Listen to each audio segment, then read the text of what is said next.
let's go to the fact that you go down the road and you have decided, I have these skills and I wish to open a non-profit. Firstly, how do you come to the part where you decide, I'll open a non-profit and not a company? And secondly, how does that whole thing look? Because non-profits by themselves are so cloudy. You don't know how it works. You don't know how you open one. You don't know what happens. Do you make money ever? Do you pay yourself? How do you sustain yourself? Like, let's answer some of those questions for everybody. Oh, that's a great question.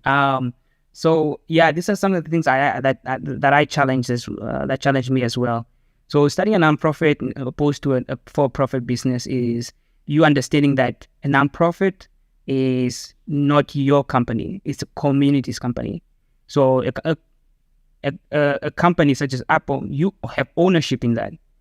For me, as a board member or the founder, technically I founded it, but I don't have ownership into that nonprofit. So that's the first distinction you want to have, is like nonprofit is more for the community, because with you have tax exempt status that you benefit from. You have all these other even NGOs, right? You have all these other benefits that you have that are supposed to benefit the community instead of an individual.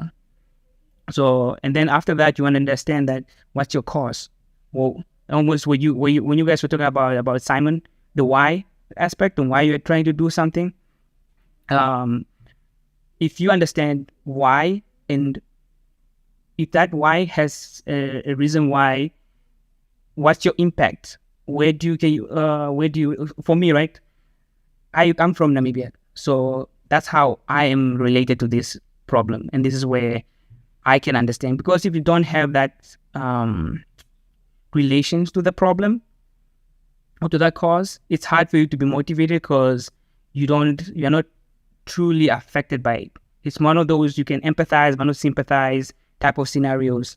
So understanding that, and just understanding that even if you don't have anything, are you willing to go down with this ship? If you don't have anything tomorrow, are you still gonna work on this? It's almost the same concept as a for-profit business, but for nonprofit, it's a little bit harder, because volunteering, you can't, when you employ somebody as a volunteer, you can't say, okay, you need to do this, because technically you're not paying them. Technically, they are volunteering their time, so you have to understand all that logistics as well, and you have to understand the nonprofit sector as well as a whole first. Which is why when we onboard new members, we have an orientation and we run them through the nonprofit sector, understanding the grant writing, understanding the fundraising, the board. Even though you are doing accounting, you're going to learn the marketing, the fundraising, the grant writing, because it's so important. I don't know if you know, the nonprofit sector, I think, is one of the top 5 biggest industries in the world. It's not a lot of people know that, but it's huge. And sometimes we don't really hear of it because it's not really in our face. But you have to take the time to learn the nonprofit sector before you even jump into it, because there's so many regulations, laws. Again, for me, because we are registered in the US as a board member, we cannot get paid. If you do have employees, they can get paid. As a nonprofit for us right now, we don't have any employees because we're very young. We don't have our cash flow. It's not even that high. Our budget is really like $10,000 a year, so it's really small. And that's why for us, managing it, you have to be strategic. Limiting that overhead is going to be key. And one of the things that I always say is that you have to have at least a backup job to fund it at the beginning, because it takes capital to fund it. Yes, you want to have a nice cause, but you still need capital to work on it. But yeah, really understanding the cause and how you are related to that, not to give you that consistency and that discipline, right? To keep on going, because you're going to find days where you don't have donors. The grant writing section requires a lot of time and energy.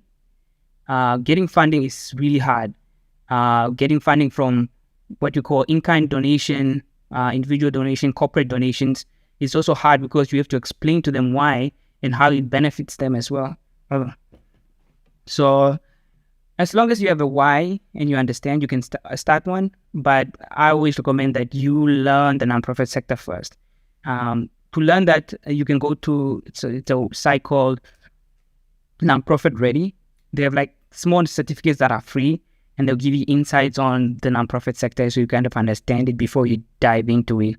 Because everybody has these grand ideas, like, oh, I want to help the world, but up until you put in that work, it's way harder. I always say, for me right now, I work in logistics, and I find my job way easier.